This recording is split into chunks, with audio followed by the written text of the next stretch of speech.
पवित्र श्रीमद् भागवत गीता, पवित्र चारों वेद, पवित्र कुरान शरीफ, पवित्र बाइबल, पवित्र गुरु ग्रंथ साहिब, पवित्र कबीर साहिब की वाणी में छुपे हुए गूढ़ रहस्य अर्थात तत्व को जानने के लिए कृपया अवश्य सुनिए जगत गुरु तत्वदर्शी संत रामपाल जी महाराज के मंगल प्रवचन।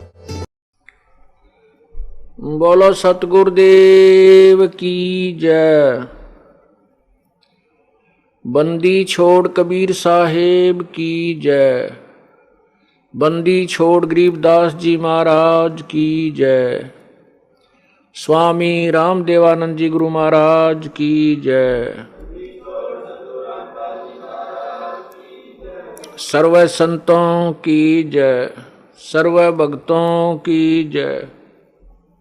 धर्मी पुरुषों की जय। श्री काशी धाम की जय। श्री छुडानी धाम की जय। श्री करौथा धाम की जय। श्री बरवाला धाम की जय। सत साहिब। गरीब नमो नमो सतपुरुष को नमस्कार गुरु की नहीं। सुर नर मुनि जन साधुआ संतों सर्व सदी नहीं। सतगुरु साहेब संत सब डंडो तुम प्रणाम। आगे पीछे मध्य हुए तिनको जा कुर्बान। नराकार निर्विषम काल जाल वै भंजनम। निर्लेपम निज निर्गुणम अकल अनुबेशोधनम। सोहम सुरति समाप्तम सकल समाना नीरतलय। उज्ज्वल हिरंबर हरदमम बेपरवा अथा है वार पार नहीं मध्यतम। गरीब जो सुमर सिद्ध होई गणनायक गलताना। करो अनुग्रह सोई पारस पद परवाना। आदि गणेश मनाऊं गणनायक देवन देवा। चरण कमल लाऊं आदंत करूं सेवा। परम शक्ति संगीतम रिद्धिदाता सोई। अवगत गुण अतीतम सत्पुरुष निर्मोही। जगदम्बा जगदीशम मंगल रूप मुरारी। तन मन अर्पों शीशम भक्ति मुक्ति भंडारी। सुर नर मुनि जन ध्यावें ब्रह्मा विष्णु महेशा। शेष सहस मुख गावें पूजें आदि गणेशा। इंद्र कुबेर सरीखा वरुण धर्म राय ध्यावें। समर्थ जीवन जी का मन इच्छा फल पावें। 33 कोटि अधारा जावें 88। उतरे भव जल पारा कट है यम के फांसी। 33 कोटि अधारा जावें 88। उतरे भव जल पारा कट है यम की फांसी। सत साहिब। कर जोरूं विनती करूं। धरूं चरण पर शीश। गुरु राम देवानंद जी महाराज ने दियो नाम बख्शीश। कोटि कोटि सिजदा करूं। कोटि कोटि प्रणाम। चरण कमल में राखियो मैं बांधी जाम गुलाम। अवगुण किए तो बहुत किए करत न मानी और। भावे बंदा बख्श दियो भावे गर्दन उतार। अवगुण मेरे बाप जी बख्शो गरीब नवाज। जो मैं पूत कपूत हूँ बोर पिता को लाज।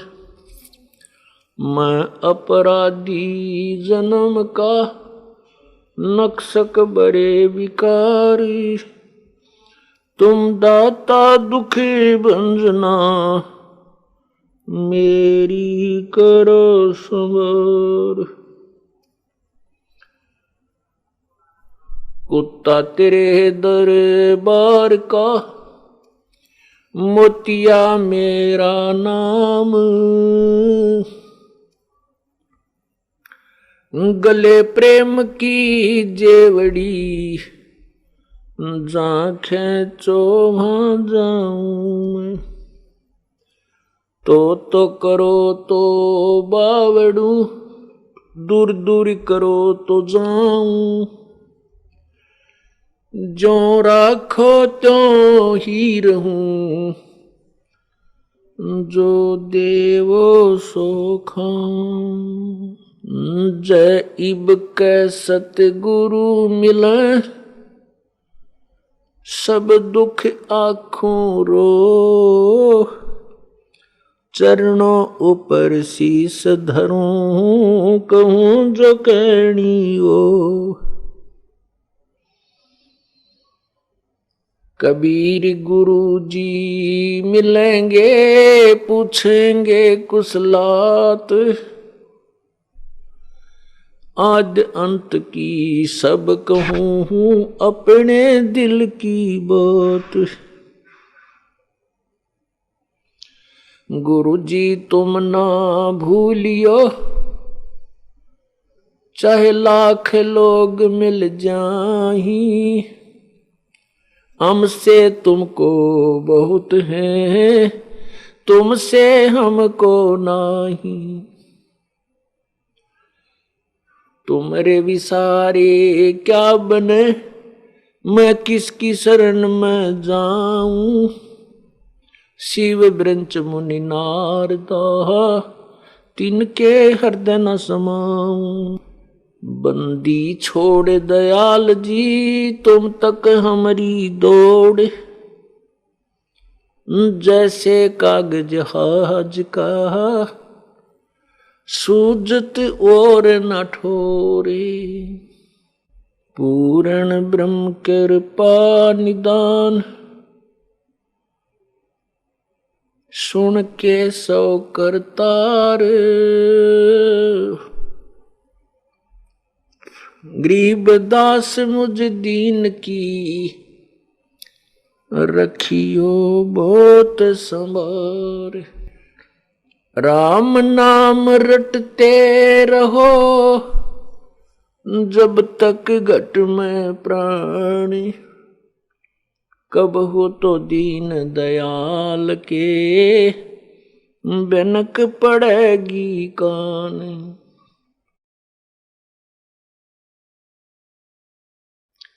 लूट सको तो लूटियो, राम नाम की लूटी। पीछे फिर पछताओगे, प्राण जहांगे छूटो। नहीं भरोसा देह का, छूट जावे छिन माही। श्वास उश्वास में नाम जपो हो, और यतन कछु नाही। श्वास उश्वास में नाम जपो, व्यर्थ श्वास मत खो। ना जाने इसे श्वास को, आवन हो कि न हो। साथी हमारे चले गए, हम भी चालन हार। कोई कागज में बाकी रह रही, तात लगी है वार। आए हैं सो जाएंगे, राजा रंक फकीर। एक सिंहासन चढ़ चले, एक बंदे जात जंजीर। राम रटत कन्या भली, साकट भला न पूत। भाई जैसे छेरी के गल गल थना, जिसमें दूध नामूत।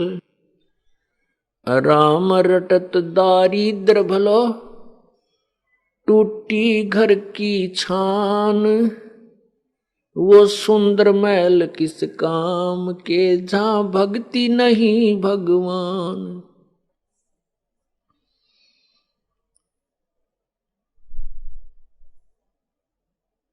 राम रटत कोड़ी भलो, चू चू पड़े जो चाम, वो सुंदर शरीर किस काम का, जा मुख नाही नाम। परमपिता परमात्मा सर्व सृष्टि रचनहार कबीर देव, कबीर साहेब इस काल के लोक में सह शरीर आते हैं और सह शरीर चले जाते हैं।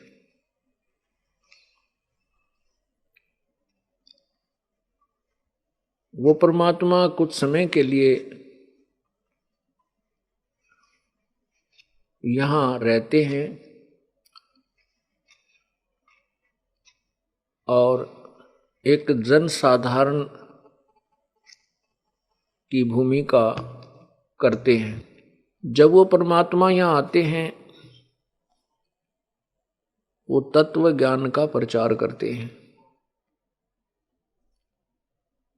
परंतु हम तत्व ज्ञानहीन होने के कारण और उस अज्ञान को तत्व ज्ञान समझकर न तो हम परमात्मा के तत्व ज्ञान को स्वीकार करते हैं और न ही परमात्मा को पहचान पाते हैं। कारण क्या होता है?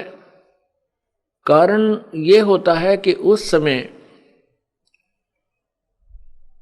शास्त्र ज्ञान से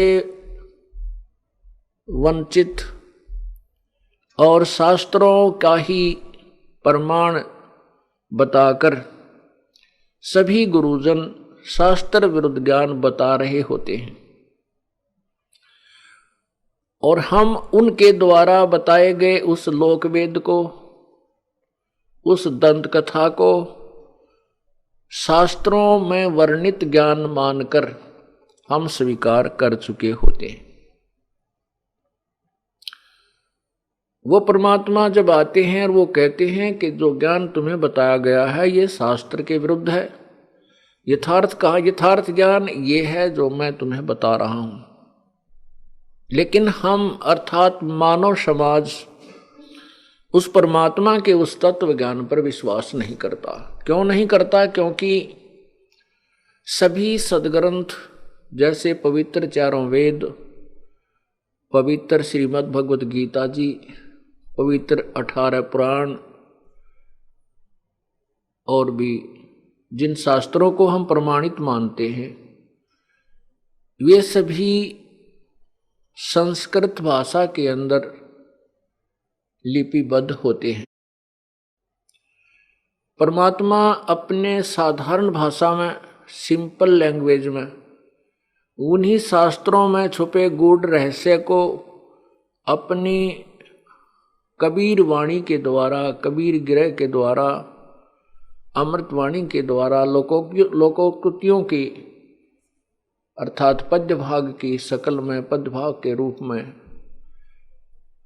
वो उच्चारण करते हैं, उस ज्ञान को बोलते हैं। वो अज्ञानी ऋषि महर्षि, जिनको हम महर्षि कहते रहे, लेकिन वह बिल्कुल अज्ञानी थे। उनको ना वेदों का ज्ञान था, ना गीता जी का ज्ञान था, ना 18 पुराणों को वो समझ सके। उन ऋषियों और उस समय के गुरुओं किस समय जब परमात्मा आज से 600 वर्ष पूर्व आए थे को संस्कृत भाषा के विद्वान मानकर और हम ये सोच लेते थे कि जो सदग्रंथों के विषय में कबीर जी बता रहे हैं वो संस्कृत के अंदर लिखे हुए हैं। और वो अज्ञानी गुरुजन कहा करते थे कि ये जुलाहा, ये कबीर धानक, ये संस्कृत से अपरिचित है, ये संस्कृत भाषा नहीं जानता, इसलिए इसके द्वारा बताई गई जो शास्त्रों का ज्ञान है वो झूठा है। तो हम भी अशिक्षित थे, अर्थात हमारे पूर्वज उस समय अशिक्षित थे, वो भी संस्कृत भाषा से अपरिचित थे।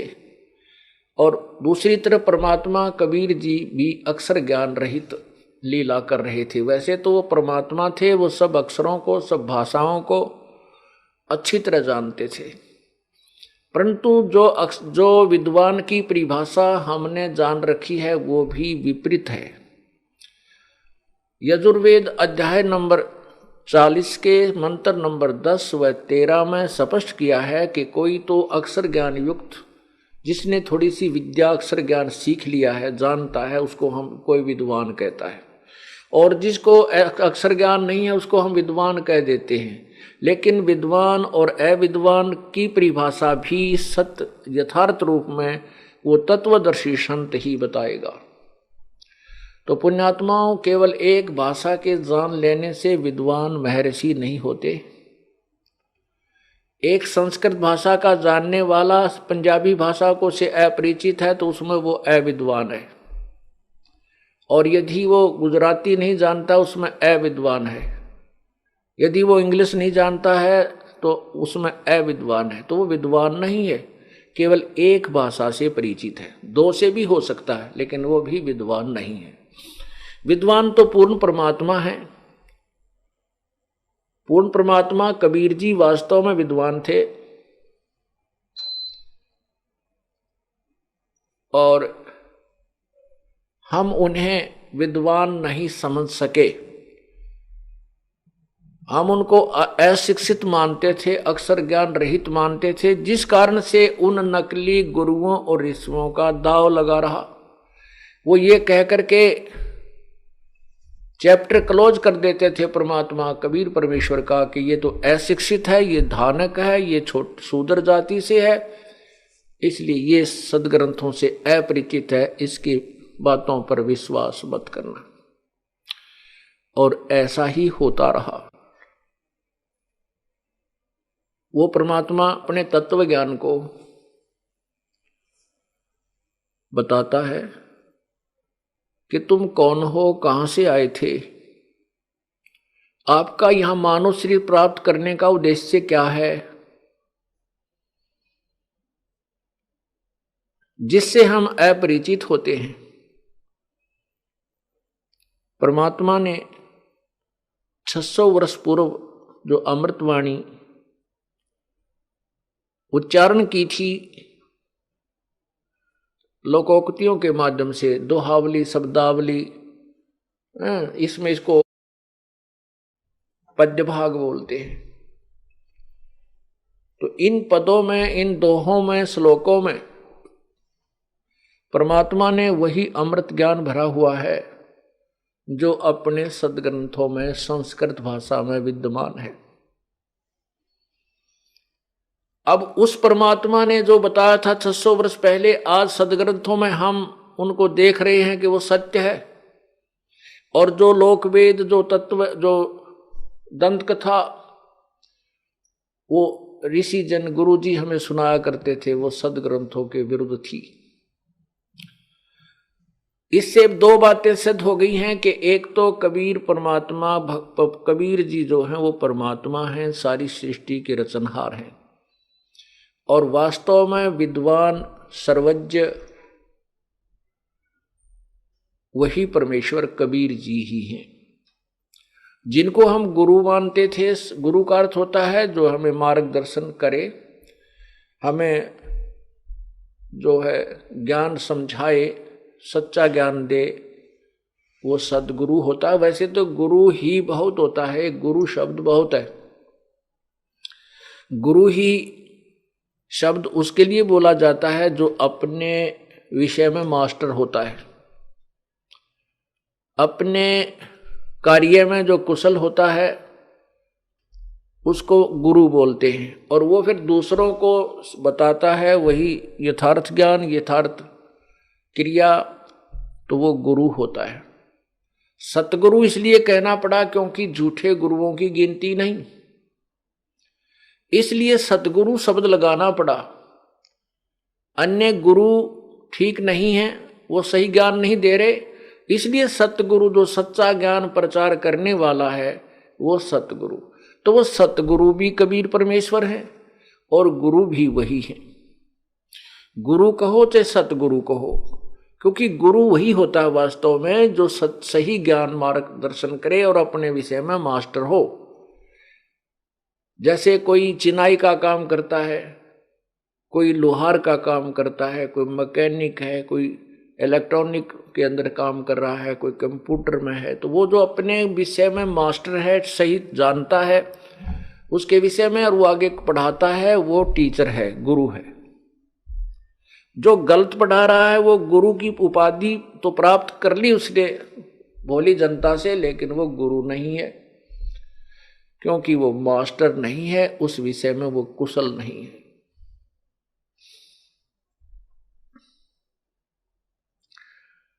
परमात्मा ने 600 वर्ष पूर्व बताया था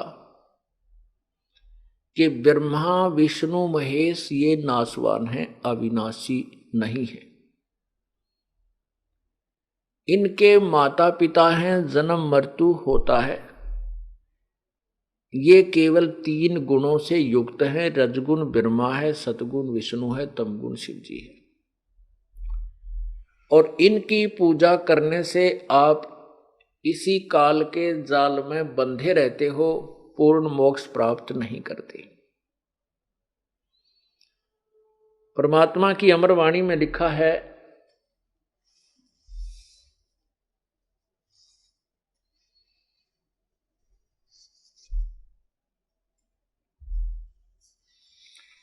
परमात्मा की अमर वाणी में लिखा है,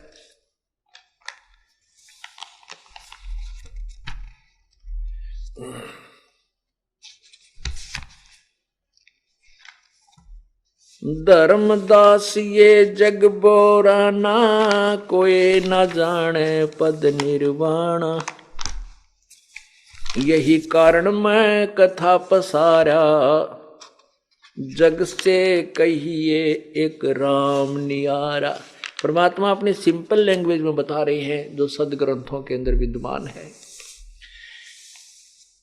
धर्मदास ये जग बोराना, कोई न जाने पद निर्वाण। निर्वाण पद मोक्ष मार्ग, पूर्ण मोक्ष मार्ग से कोई भी परिचित नहीं है। प्यारी आत्मा, अपनी प्यारी आत्मा धर्मदास जी को बंदी छोड़ कबीर परमेश्वर बता रहे हैं, जो आज से 600 वर्ष पूर्व परमात्मा ने जो तत्व ज्ञान बताया था, जो इन अज्ञानियों ने दबा दिया, छुपा दिया।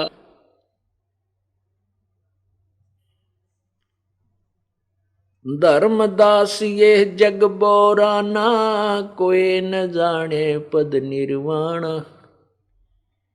यही कारण मैं कथा पसारा, जग से कहिए एक राम नियारा। यही ज्ञान जग जीव सुनावो, सब जीवों का भरम नसावो। अब मैं तुमसे कहूँ चिताई, सब त्रिदेवन की उत्पत्ति भाई। अब मैं तुमसे कहूँ चिताई, त्रिदेवन की उत्पत्ति भाई। कुछ संक्षेप कहूँ गहुराई, सब संशय तुमरे मिट जाई। भरम गए जग वेद पुराना, उस आदि राम का भेद न जाना। राम राम सब जगत बखाने, आदि राम को कोई बिरला ही जाने। ज्ञानी सुने सो हृदय लगाई, मूर्ख सुने तो गम ना पाई। माँ अष्टंगी पिता निरंजन, ये जम दारुण वंशन अंजन।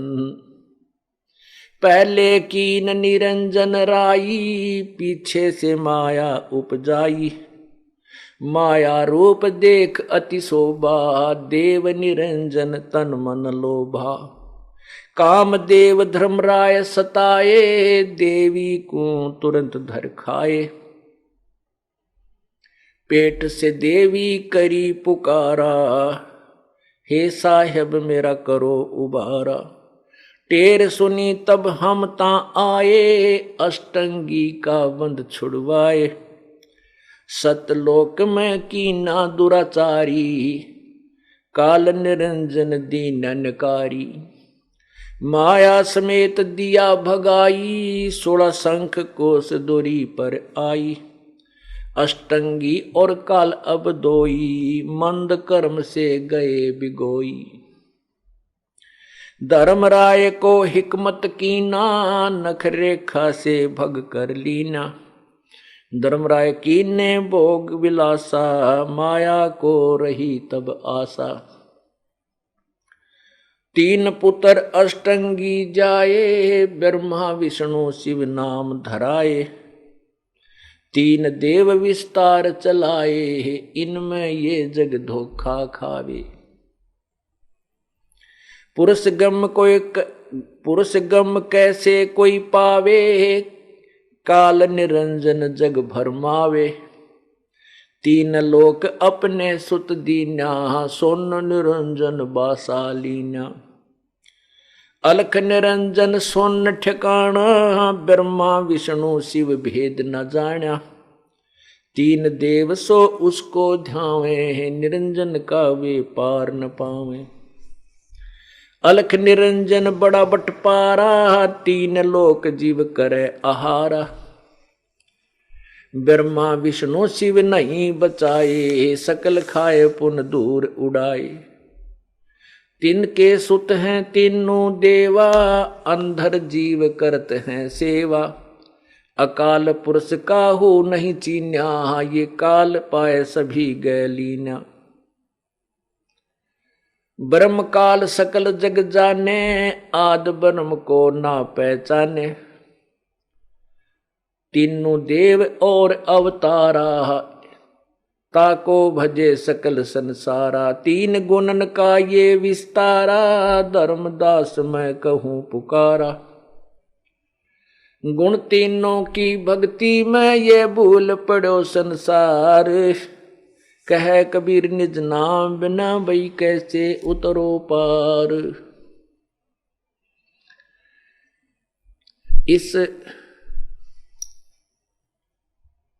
ये है सृष्टि रचना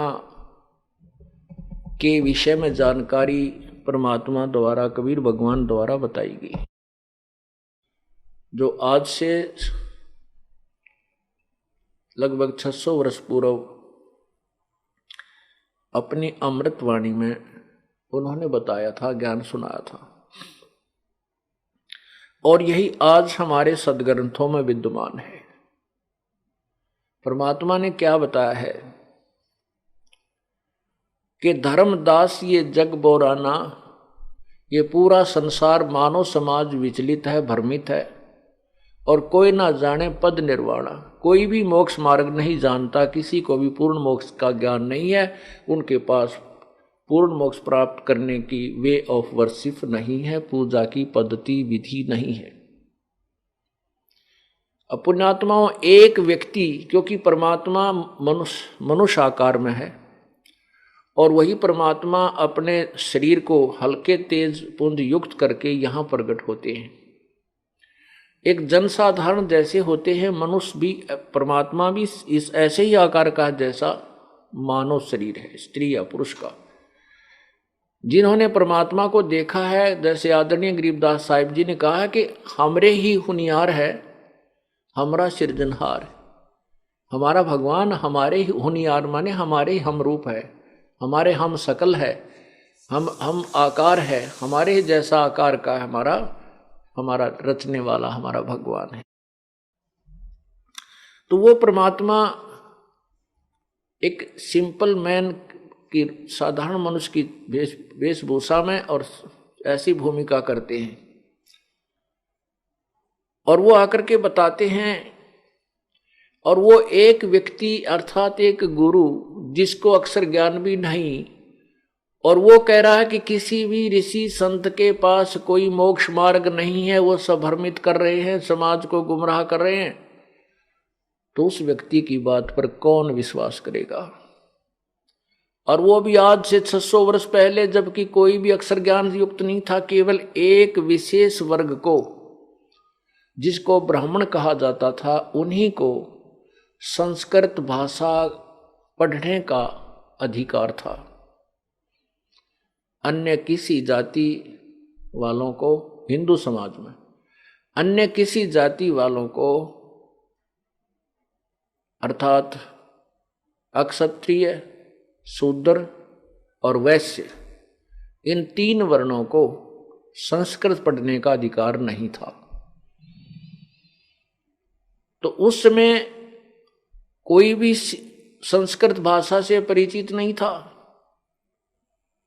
और परमात्मा कह रहे हैं कि जो जितने भी संत हैं ये सब गुमराह कर रहे हैं, इनके पास कोई मोक्ष मार्ग नहीं है, ये तुम्हारे जीवन के साथ खिलवाड़ कर रहे हैं। और वो संत जन कहते थे कि कबीर धानक है, शूद्र वर्ण में प्रगट है, ये संस्कृत भाषा से अपरिचित है, इसलिए ऊट पटांग बक रहा है। तो उन संस्कृत भाषा के जानकारों की ये बात हम हमारे समाज पूर्वजों के लिए एक एथेंटिक थी। अक्षत कह रहे हैं ये डिसीजन कि कबीर जी संस्कृत भाषा से अपरिचित है, इसलिए वेदों और गीता जी को और पुराणों को ये नहीं जान सकते, उनके विषय में झूठ बोल रहे हैं। इतना जरूर मानते थे कि ये कोई सिद्धि युक्त है, इनकी जबान में वचन में शक्ति है, बहुत से लोग स्वस्थ हो जाते हैं। और इसलिए परमात्मा के 64 लाख शिष्य तो बन गए थे, लेकिन उनको भगवान नहीं मानते थे। और ये भी नहीं मानते थे कि ये सत्य कह रहे हैं, उनके अनुयायी भी नहीं मानते थे इस बात को कि वेदों और गीता के बारे में जो कबीर जी बता रहे हैं ये ठीक होगा। ये दीवार क्यों बनी रही? क्योंकि हम अशिक्षित थे, मानव समाज अशिक्षित था, श्रद्धालु भक्तजन जो है अशिक्षित थे। आज परमात्मा ने ये भी कृपा बख्श दी कि सभी मानव समाज को शिक्षित कर दिया, और वही सदग्रंथ जिनको हम प्रमाणित और सत्य मानते हैं आज हम पढ़ सकते हैं, हम उनको समझ सकते हैं। और उनको समझ कर ही दास ने ये तुलना की है कि कबीर जी ने जो कहा है वह सदग्रंथों में प्रमाणित है। उसके विपरीत जितने भी संत पंथ अब तक चल चुके हैं उनकी पुस्तक दास के पास विद्यमान है, सुरक्षित है, कंप्यूटराइज कर दी है, उनकी सीडी बना बना करके हमने जनसाधारण में पेश कर दी है कि ये ऐसा, ये पंथ वाले ये क्रिया बताते हैं, इस पंथ वाले ये क्रिया बताते हैं, ये ऋषि ये महर्षि ये बोल रहा है, और अपने सदग्रंथ ये बोल रहे हैं। और कबीर जी जो बोल रहे हैं वही सदग्रंथ बोल रहे हैं। परमात्मा ने 600 वर्ष पूर्व कहा था, वेद हमारा वेद है, मैं मिलो वेदन से नाही, जौन वेद से मैं मिलो वो वेद जानते नाही। ये वेद जो हैं अर्थात 4 वेद, ये मेरे ही विषय में जानकारी दे रहे हैं, लेकिन इन वेदों में वर्णित विधि से मेरी प्राप्ति नहीं हो सकती।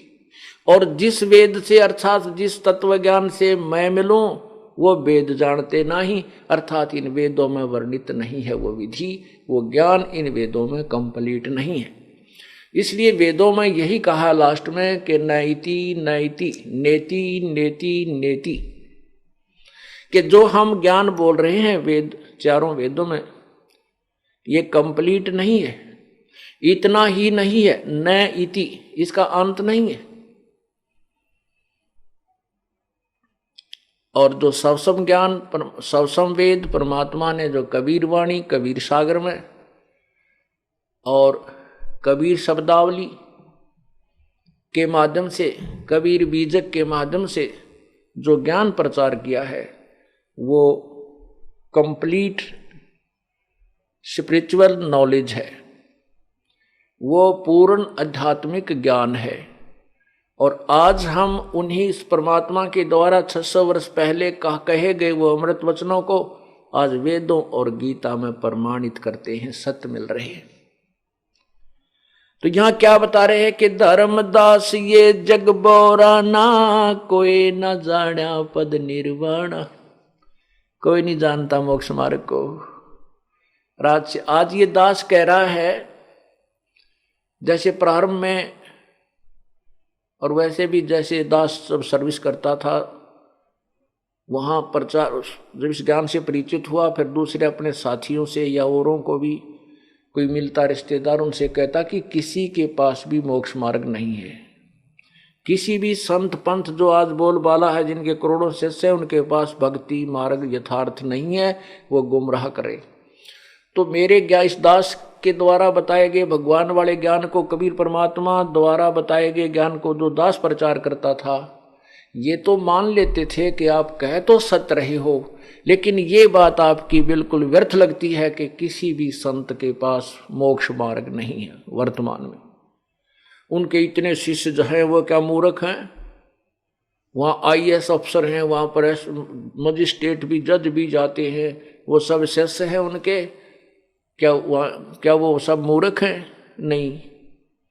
मैं उनसे ये भी कहता था कि वो मूर्ख नहीं है, वो केवल एक अक्षर ज्ञान से परिचित हैं और अपने पूर्व कर्मों के पूर्व पुण्यों के कारण वो आज किसी उच्च पद को प्राप्त है, लेकिन वो भक्ति मार्ग में बिल्कुल जीरो हैं। आध्यात्मिक ज्ञान से वो अपरिचित हैं, -0 हैं। वो चाहे IAS है, चाहे IPS है, चाहे CM है, चाहे PM है। वो एक अबोध बालक है। अबोध बालक को जो गुरु पद पर बैठा है, वो किसी प्रकार भी बहका दे उसको मानना पड़ता है। वो सत्य कहे चाहे असत्य कहे।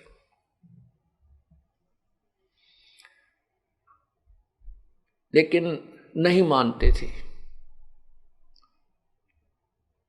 और उनको कहता कि मैं आपको गीता दिखा देता हूं, मैं आपको वेद दिखा देता हूं, तो वो कहते थे आपने ना संस्कृत पढ़ा है, आप क्या जानते हो वेदों के बारे में, हम नहीं देखना चाहते। अब इतना उल्ट कर दिया ये मानव, उल्टे ज्ञान से परिपूर्ण कर दिया, उसके अंदर ये तत्व ज्ञान प्रवेश करना ही हमें डिफिकल्ट हो रहा है। गुरुओं गाम बिगाड़े संतो, गुरुओं गाम बिगाड़े, गुरुओं गाम बिगाड़े संतो, गुरुओं गाम बिगाड़े, और ऐसे कर्म जीव कहला दिए, ईब जड़े नहीं जाड़े। ऐसी क्रियाओं में फंसा दिए भोली जनता। अब इनको समझाना चाहते हैं कि छोड़ दो इनको, ये क्रियाएं तुम्हारी ठीक नहीं है, ये साधना ठीक नहीं है, कि वो बिल्कुल नहीं मानते। कहते हैं अब जड़े नहीं झाड़े, अब वो छुड़वाने से नहीं छोड़ पा रहे। उसमें धर्मदास जी ने भी यही कहा था, प्रभु आपके ज्ञान को सुनकर मेरी आत्मा गदगद हो जाती है, आपके सतलोक को देखकर मैं परिचित हो चुका हूं कि आप ही प्रभु हैं, आप ही परमेश्वर हैं, आप ही यहाँ लीला करने आए हुए हैं, आप ही हमें इस काल के जाल से छुड़ाने के लिए यथार्थ ज्ञान बता रहे हो। लेकिन परमात्मा ये संसार तो नहीं मानेगा। तो क्या कहते हैं परमात्मा? धर्मदास ये जग बोराना, कोई न जाने पद निर्वाणा, यही कारण मैं कथा पसारा, जग से कहिए एक राम न्यारा। धर्मदास जी को परमात्मा ने कहा कि जो सृष्टि रचना का ज्ञान मैंने तुझे बताया है, इसको सभी जन साधारण को सुनाओ, और जो बुद्धिमान लोग होंगे वो तो तुरंत स्वीकार करेंगे कि सत्य है, सत्य है, सत्य है, और मूर्ख हैं वो मानेंगे नहीं, वो नहीं समझ सकेंगे। बुद्धिमान अवश्य मानेंगे, चाहे वो शिक्षित हैं चाहे अशिक्षित हैं। जो जरा सी भी बुद्धि रखते हैं वो तुलनात्मक ज्ञान को सुनकर अवश्य स्वीकार करेंगे। यही ज्ञान जग जीव सुनावो, सब जीवों का भरम नसावो, अब मैं तुमसे कहूं चिताई, इन त्रिदेवन की उत्पत्ति भाई।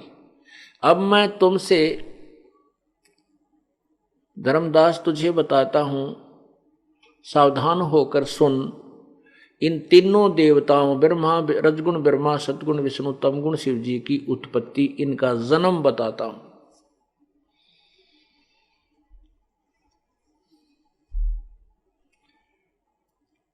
कुछ संक्षेप कहूं गहुराई, सब संशय तुमरे मिट जाई। कुछ संक्षेप में बता दूंगा, वैसे तो बहुत लंबी चौड़ी है ये कथा, लेकिन मैं कुछ संक्षेप में तुम्हें बताता हूं और तेरे सभी संशय नष्ट हो जाएंगे।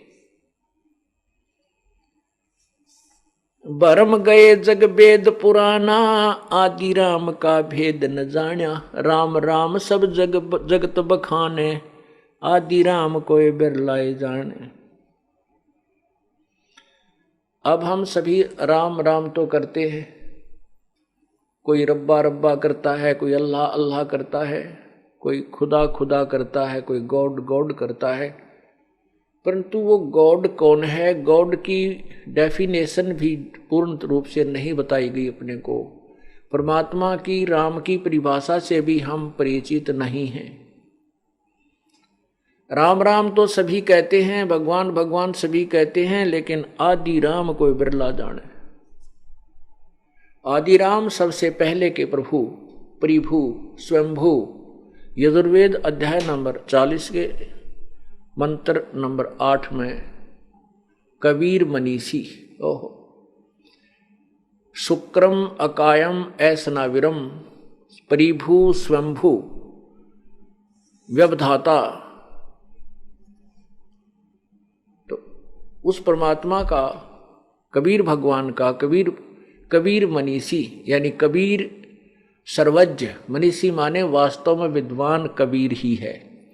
और वो शुक्रम अकायम ऐसनाविरम, उसका शरीर, परमात्मा का जो शरीर है वो माता पिता के योग से, शुक्र से नहीं बना। शुक्रम अकायम, माता पिता के योग से, शुक्रम से ना बन करके स्नायु रहित है, अस्नायु का शरीर है प्रभु का। वो स्वयंभू है, वो परिभू है। परिभू माने सबसे पहले प्रकट होने वाला परमेश्वर, और स्वयंभू माने स्वयं, उसका कोई उत्पत्ति करता नहीं है। यजुर्वेद अध्याय नंबर 5 के मंत्र 1 में कहा कि अग्ने तनुरसी विष्णुवेत्वा सोमस्य तनुरसी। वो परमात्मा सशरीर है, और उस परमात्मा का सबके पालन करने के लिए शरीर भी शरीर है, जो अतिथि रूप में यहाँ आता है। और वो कबीर मनीषी है। शुक्रम अकायम ऐसनाविरम व्यवधाता परिभू स्वयंभू, ये उस कबीर भगवान के विषय में कहा है। कहते हैं जो मैं तुझे ज्ञान सुना रहा हूं, जो मूर्ख लोग होंगे, जो जैसे गीता जी के अध्याय नंबर 7 के श्लोक नंबर 12 से लेकर 15 में स्पष्ट किया है, गीता ज्ञान दाता अर्थात काल ब्रह्म बोल रहा है। वो कह रहा है कि इन तीनों गुणों के द्वारा जो भी होता है, रजगुण ब्रह्मा, सतगुण विष्णु, तमगुण शिव जीता है। रजगुण ब्रह्मा से जीवों की उत्पत्ति यानी एक रजोगुण प्रेरित करके सबकी संतान उत्पत्ति करवाता है, और विष्णु जी की जो सतोगुण से हम एक दूसरे में मोह पैदा कर लेते हैं, एक दूसरे में आसक्त हो जाते हैं, इतनी दृढ़ हो जाते हैं कि हमारे बस की बात नहीं कि हम अपनी संपत्ति, संतान या किसी माता पिता या पति पत्नी से अपना मन हटा सकें। इतना जबरदस्त जो हमारे अंदर दबाव है एक दूसरे का, और ये मालूम है कि हम कल मृत्यु को प्राप्त हो जाएंगे, हमारा कोई नहीं है। ये ज्ञान होते हुए भी हम नहीं उनसे दूर हो सकते। ये सतिथि बनाने का जो गुण है, ये सतोगुण है, ये श्री विष्णु जी में है। और संहार करने का गुण जो तमोगुण है, वो भगवान शंकर में है। हम इन तीनों गुणों से के द्वारा यहां पर एक दूसरे से कहते हैं, तीनों गुणों के द्वारा जो कुछ भी हो रहा है ये मुझसे ही जान। रजगुण ब्रह्मा से उत्पत्ति, सतगुण विष्णु जी से सतिथि, और तमगुण शंकर जी से संहार, ये जो कुछ भी हो रहा है ये मेरे से ही जान। काल भगवान कह रहा है कि जो भी ये क्रिया तीनों कर रहे हैं, ये मैं ही उसका मुख्य कारण हूं। कारण क्या है कि इस काल भगवान को श्राप लगा है, साप लगा है। 1 लाख जीव प्रति मानव शरीरधारी प्राणियों का निताहार करने का, और 1.25 लाख की उत्पत्ति करने का। इसको श्राप समझो या इसको ये कोड लग गया जो इसने सतलोक में यह गलती की थी कि दुर्गा के साथ वहां इसने बदतमीजी की थी,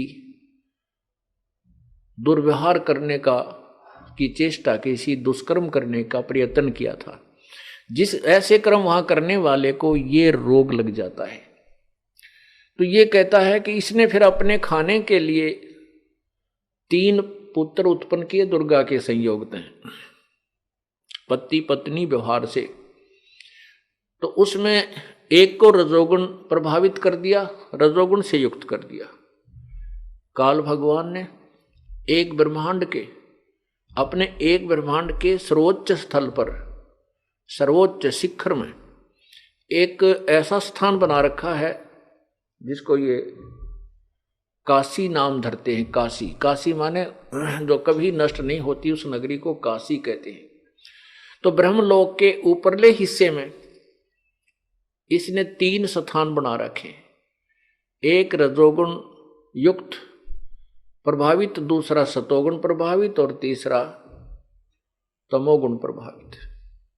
दुर्गा और ये काल ब्रह्म, जिसमें ये रजोगुण प्रभावित क्षेत्र में होते हैं, उसमें इन दोनों का के वहां रहने से और विलास करने से जो पुत्र उत्पन्न होता है वो ऑटोमेटिकली स्वतः रजोगुण से युक्त हो जाता है।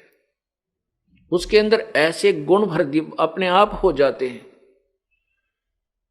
और जब ये दोनों सतोगुण प्रभावित क्षेत्र में होते हैं और वहां इनके संयोग से जो क्रिया से जो दोनों पुत्र उत्पन्न होता है वो अपने आप सतोगुण युक्त हो जाता है। और तीसरे स्थान पर ये तमोगुण प्रभावित क्षेत्र पर जाते हैं और वहां इनसे जो पुत्र उत्पन्न होता है उसको वो तमोगुण युक्त हो जाता है, उसमें तमोगुण ज्यादा हो जाता है शब्द है। तो फिर इन तीनों को ये बेहोश कर देते हैं, कोमा में रखते हैं। जब तक ये जवान नहीं होते, युवा होने पर इनको अलग अलग स्थान पर सचेत कर देते हैं और फिर इनकी ये दुर्गा जो है अपनी समझ शक्ति से 3 लड़कियां और उत्पन्न करती है, अर्थात स्वयं ही ये 3 रूप और धारण करती है और इन तीनों के साथ विवाह कर देती है। इससे ये काल भगवान की सृष्टि प्रारंभ हो जाती है। यहां वही बताना चाहते हैं प्रभु कि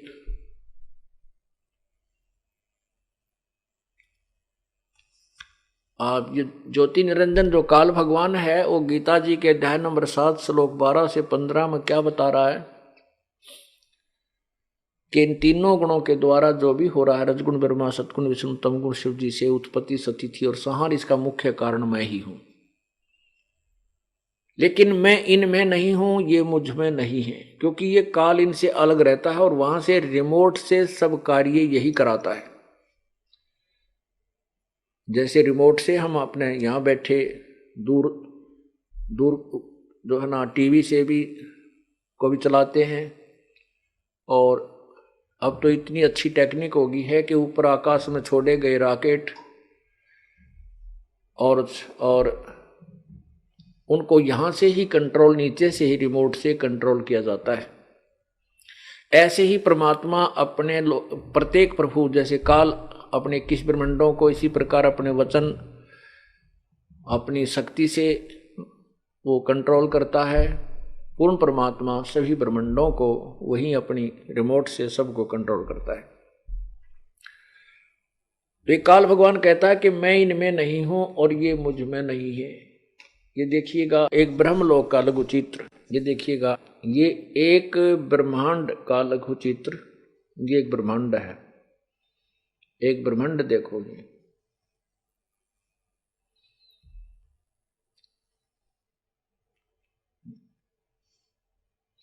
ये एक ब्रह्मांड है पूरा, यहां देखो ये इतना, ये एक ब्रह्मांड है। इस ब्रह्मांड में ये एक ब्रह्मलोक है, ये वाला, ये देखो, ये एक ब्रह्मलोक है, ये ब्रह्मलोक है, ये इतना, इसमें ये ऊपर स्थान है। अब इसी एक केवल इतने स्थान का एक थोड़ा सा अलग से बनाया हमने। ये देखो, ये देखिएगा, इसमें स्पष्ट नजर आएगा ब्रह्मलोक का लघु चित्र। ये ब्रह्मलोक जो का आपको यहां दिखाया था, ये वाला इतना ब्रह्मांड के अंदर केवल इतना स्थान है, इसको यहां दिखाया जाता है, स्पष्ट हो जाएगा। केवल ब्रह्मलोक में, ब्रह्मांड के एक ब्रह्मलोक में ये ऊपर 3 स्थान बनाए हैं इसने।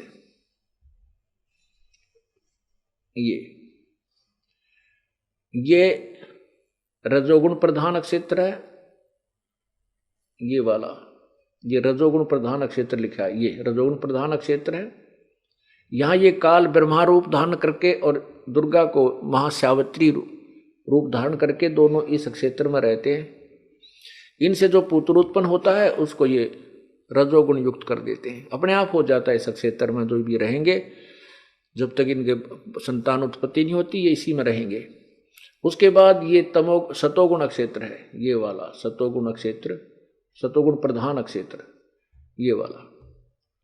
तो इसमें जब ये काल जो है विष्णु रूप धारण करके लेता है और दुर्गा को लक्ष्मी रूप में रखता है, इन दोनों के संयोग से जो पुत्र उत्पन्न होता है वो सतोगुण युक्त हो जाता है, उसका नाम ये विष्णु रख देते हैं। ये तमोगुण प्रधान क्षेत्र है, इसमें ये दोनों रहते हैं। ये काल शिव रूप में रहता है, दुर्गा को, जिसको सदा शिव भी बोलते हैं, काल को आप जब शिव पुराण को पढ़ोगे तब समझ में आएगी। सदा शिव, महाशिव, ये काल रूप में, काल जो है सदाशिव रूप में रहता है और दुर्गा को उमा रूप में यानी पार्वती रूप में रखता है। इन दोनों के संयोग से जो पुत्र उत्पन्न होता है इस तमोगुण प्रधान क्षेत्र में, तो वो लड़का भी, वो बच्चा भी तमोगुण प्रधान हो जाता है। अब इसी सतलोक में, इसी ब्रह्मलोक में और क्या इसने जालसाजी की है, क्या धोखा किया है काल ने।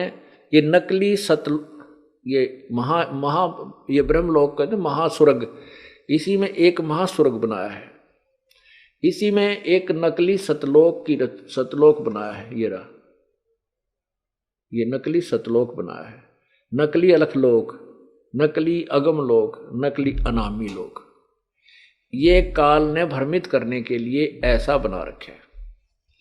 अब देखिएगा नीचे ये पूरा एक ब्रह्मांड है, इस ब्रह्मांड के अंदर नीचे ये पृथ्वी लोक है अपना, ये देखना, ये पृथ्वी है जिस पर हम बैठे हैं, और इसके नीचे ये सात लोक और हैं। ये वितल, महातल, अतल, सुतल, रसातल, पाताल और तलातल, ऐसे। और ये पृथ्वी है। पृथ्वी से ऊपर जो है ये एक स्वर्ग है, कोमल बोलते हैं, साधारण स्वर्ग, सामान्य स्वर्ग, और साथ ही इसके नरक है। इसी में पितरों के स्थान है, पितरलोक भी यही होता है इसके चारों ओर। और ये इंद्र यहाँ इस स्वर्ग का देवता है, ये भी इसके साथ ही है, इसके बिल्कुल एडजॉइनिंग है। ये इंद्र का लोक है, यहाँ बैठकर ये इस पे शासन करता है। और इसी में ये 3 लोक और हैं, 3 स्थान, जैसे ये शिव जी का लोक, शिवलोक, और ये ब्रह्मा का लोक, ये विष्णु का लोक। तो ये तीनों भगवान यहाँ बैठ करके यहाँ पृथ्वी लोक, इस स्वर्गलोक और पाताल लोक के प्राणियों को प्रभावित रखते हैं।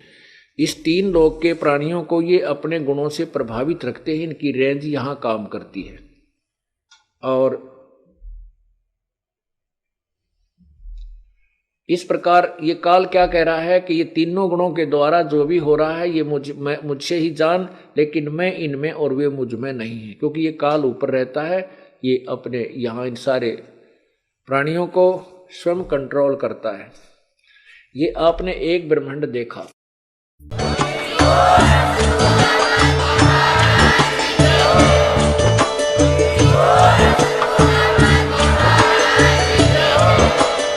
आप सुन रहे थे जगत गुरु तत्वदर्शी संत रामपाल जी महाराज जी के मंगल प्रवचन। अधिक जानकारी के लिए विजिट कीजिए हमारी वेबसाइट www.jagatgururampalji.org। संत रामपाल जी महाराज जी के शुभ आशीर्वाद से पूरे विश्व भर में 500 से भी ज्यादा नाम दीक्षा केंद्र हैं, जिन पर संत रामपाल जी महाराज जी द्वारा ऑनलाइन निशुल्क नाम दीक्षा दी जा रही है। अपने नजदीकी नाम दीक्षा केंद्र का पता करने के लिए संपर्क करें 8222880541।